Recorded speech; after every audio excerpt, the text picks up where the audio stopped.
Video शुरू करने से पहले मैं आप लोगों के समक्ष अपने मन की बात रखता हूँ। धर्म सिर्फ और सिर्फ लोगों के अच्छे के लिए ही बनाए गए हैं। हर धर्म में सिर्फ अच्छी बातें ही सिखाई जाती हैं। तो जहाँ से भी कुछ अच्छा मिले उसे ग्रहण करिए, साथ ही बुरी चीजों का त्याग करिए। खुश रहिए और दूसरों को भी खुश होने के अवसर प्रदान करिए और समाज में एक अच्छे परिवर्तन का आधार बनिए। इस एक ही वीडियो के 3 पार्ट होने वाले हैं। पहले पार्ट में मैं आप लोगों को कुंभ के बारे में बताऊंगा हिंदू धर्म के अनुसार। दूसरे पार्ट में मैं आपको कुंभ में स्नान करने के पीछे साइंटिफिक रिसर्च क्या कहती है या इसके पीछे का विज्ञान क्या है ये बताऊंगा। और तीसरे पार्ट में हम लोग घूमेंगे हरिद्वार। आप लोगों को अलग अलग जगहों से खूबसूरत जगमगाता हुआ हरिद्वार शहर दिखाऊंगा। तो वीडियो को अंत तक जरूर देखें। लाइक, शेयर, सब्सक्राइब और कमेंट करना ना।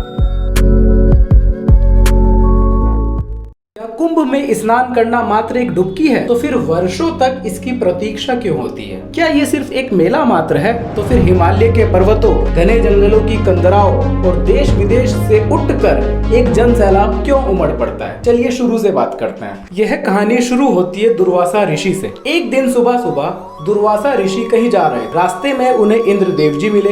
इंद्रदेव ने अभिवादन किया, जिससे प्रसन्न होकर ऋषि ने एक माला उनके गले में पहना दी। इंद्रदेव वो माला अपने वाहन यानी हाथी को पहना देते हैं। अब हाथी वो माला अपनी सूंड से उतारकर पैरों तले कुचल देता है, जिससे ऋषि अपमानित महसूस करते हैं और इंद्रदेव को उसी समय श्राप दे देते हैं, जिससे इंद्रदेव या हम कह सकते हैं कि सारे के सारे देव कमजोर पड़ जाते हैं और इसका फायदा असुर उठा लेते हैं और देवताओं पर क्या करते हैं? आक्रमण कर देते हैं। अब इंद्रदेव घबराते हुए ब्रह्मा जी के पास जाते हैं। तो ब्रह्मा जी उन्हें विष्णु जी के पास लेकर जाते हैं। विष्णु जी कहते हैं, देखिए अभी असुर बहुत ही मजबूत स्थिति में है, तो संधि करने में ही फायदा है और संधि को मजबूत करने के लिए क्षीर सागर में मंथन किया जाए और मंथन में जो भी वस्तुएं निकलेंगी उन्हें आपस में बांट लेना, जिससे युद्ध की स्थिति क्या हो जाए? समाप्त हो जाए। अब समुद्र मंथन के दौरान बहुत सारी वस्तुएं बाहर निकलती हैं। एक समय आता है जब विष भी बाहर निकलता है। अब ये विष धरती लोक या समुद्र में ना गिर जाए, जिससे जनजीवन नष्ट हो जाएगा।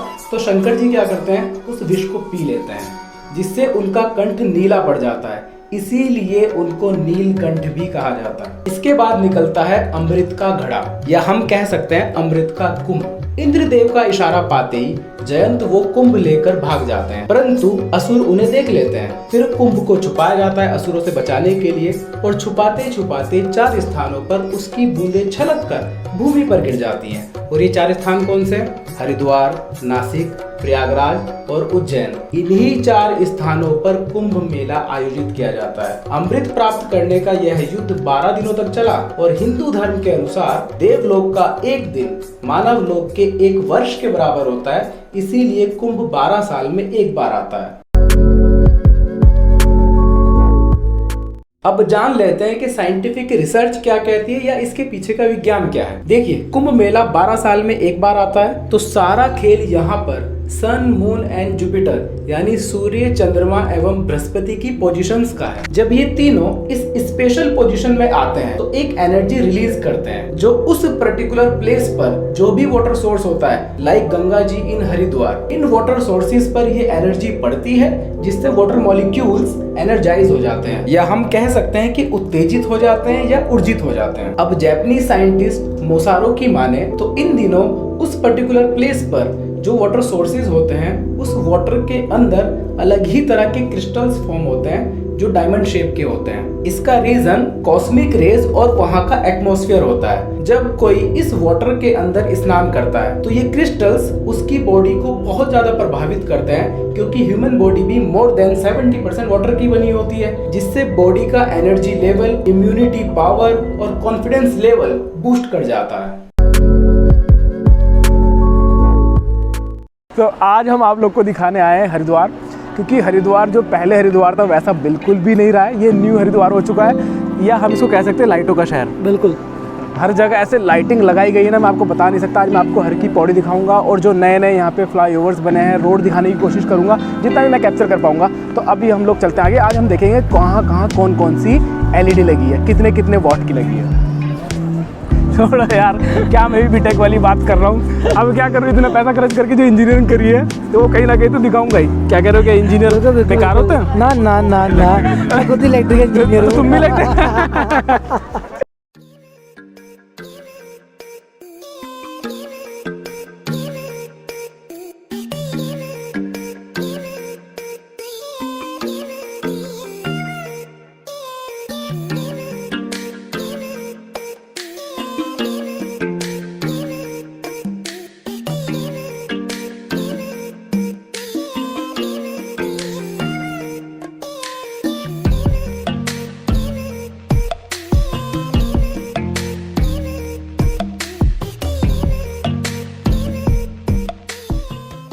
फिलहाल खड़ा हूँ मैं देहरादून वाले हाईवे पे, और यहाँ से मैं आपको हर की पौड़ी का व्यू दिखाता हूँ, क्योंकि यहाँ से दूर से सारी लाइट आपको जब से नज़र आएगी। जैसा कि मैंने आप लोग को पहले बताया कि हरिद्वार फिलहाल लाइटिंग का शहर है, हम उसको कह सकते हैं कि फिलहाल लाइटिंग का शहर है। तो मैं आपको दिखाता हूँ उधर का व्यू, देखिए ज़रा।